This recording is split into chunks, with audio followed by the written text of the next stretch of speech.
S'écarter du mal est important pour la vie du croyant qui veut plaire à son Dieu qui est saint. Et c'est aussi l'assurance de son salut, l'assurance d'avoir accès à la vie éternelle.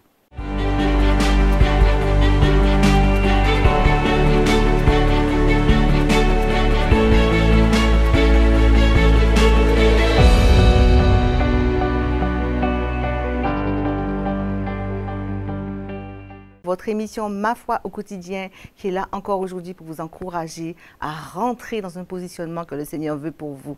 Et aujourd'hui, il faut vous écarter du mal. C'est le conseil que Dieu veut vous donner. Vous écarter totalement de ce mal qui est là, qui tourne autour de nous. Depuis la chute d'Adam, nous avons tous été impactés par ce péché. Oui, impactés par le péché qui est attaché à nous. Et nous devons nous en écarter. Nous venons certes d'horizons divers, de situations compliquées, de situations difficiles, mais Christ, dans son immense amour, il est venu jusqu'à nous. Il nous a pris par des cordages d'amour et il nous a fait passer à l'autre bord. Cet autre bord, c'est un chemin où il veut que nous le suivions, un chemin de consécration, un chemin de sanctification. Il marche devant et nous devons marcher à sa suite. Nous devons effectivement nous écarter du mal. Et tu vas me demander, mais le mal, oui, je m'efforce de faire le mal, de faire le bien, de m'écarter du mal. Ta conscience doit te dire ce qui est bien, ce qui est mal. Mais en plus de ta conscience, dans la parole de Dieu, tu vas trouver des conseils judicieux. Déjà, dans les 10 commandements, lorsque tu lis les 10 commandements qui avaient été donnés sous la loi, dans les 10 commandements, on ne va pas tous les lire, mais tu as déjà, tu ne tueras point, tu ne voleras point, tu ne convoiteras point, tu ne commettras pas l'adultère. Ça te montre déjà là où le Seigneur veut en venir avec toi. Lorsque Jésus a donné ces 2 commandements, tu aimeras ton prochain comme toi-même et tu aimeras le Seigneur ton Dieu de toute ton âme, de tout ton cœur et de toute ta pensée. C'est déjà la base pour t'écarter du mal. Dès lors que tu vois que ton prochain souffre de tes actions, dès lors que tu vois que tu nuis à ton prochain, tu fais le mal. Réfléchis déjà à toutes tes actions. Et dès lors aussi où tu fais des choses qui déplaisent à ton Dieu, tu fais mal. Donc écarte-toi, écarte de ce mal. Jour et nuit, veille au quotidien, sois vigilant pour t'écarter de ce mal.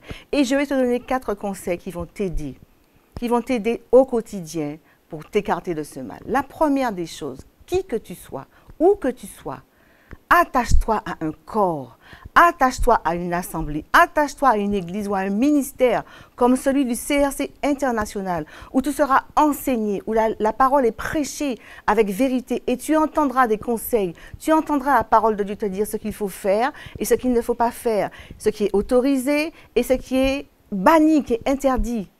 Attache-toi à un corps. La deuxième chose est une vie de prière établie et réglée. Dans la prière, comme dans le Notre Père, nous aimons réciter le Notre Père. Dans le Notre Père, qu'est-il dit? Ne nous soumets pas à la tentation, mais délivre-nous du mal. C'est un modèle de prière. Mais dans nos prières, demande au Seigneur de te préserver de ce mal. Dans ta prière, matin, midi et soir, pour les plus fervents, prie le Seigneur à chaque instant. Établis une vie de prière conséquente. Ça va t'aider à t'écarter du mal. La troisième chose, invoque le Saint-Esprit. Invoque la présence du Saint-Esprit tous les jours au quotidien. C'est le Saint-Esprit. Il va t'aider à porter le fruit de l'Esprit qui est vraiment en opposition avec les œuvres de la chair. Les œuvres de la chair, c'est le mal. Donc, invoque le Saint-Esprit et tu verras qu'il va te conduire petit à petit à ne faire que le bien et à t'écarter du mal. La toute dernière chose, et ça c'est essentiel pour la vie du croyant, lis et médite et mets en pratique la parole de Dieu. Il faut que tu chérisses cette parole. Il faut que tu la lises, que tu la médites et que tu la mettes en pratique. Tu y trouveras, comme je l'ai dit au début, des conseils judicieux pour pouvoir t'aider à t'écarter du mal. Et je vais te laisser pour conclure un passage qui se trouve dans Proverbe 6, du verset 16 au verset 19. Ça va t'aider à t'écarter définitivement du mal. Proverbe 6, verset 16, il est écrit « Il y a 6 choses que est l'Éternel, et même 7 qu'il a en horreur. Les yeux hautains, la langue menteuse, les mains qui répandent le sang innocent, le cœur qui médite des projets iniques, les pieds qui se hâtent de courir au mal, le faux témoin qui dit des mensonges et celui qui excite des querelles entre frères. » Si tu lis cette parole, que tu la médites, que tu la mets en pratique, forcément, tu vas t'écarter du mal. Et tu pourras y rajouter toutes les choses que tu fais au quotidien, que tu vois qui nuisent à ton prochain et qui déplaisent à ton Dieu. Alors toi qui m'écoutes, décide qu'à partir d'aujourd'hui, tu veuilles marcher dans la sanctification, dans la consécration. T'écarter du mal est salutaire pour toi. Parce que c'est l'assurance que tu auras pour avoir accès à cette vie éternelle qui t'est proposée par ton Seigneur et par ton Dieu. Alors écarte-toi définitivement de ce mal et tu entendras ton Seigneur te dire un jour, bon et fidèle serviteur, rentre dans la joie de ton maître.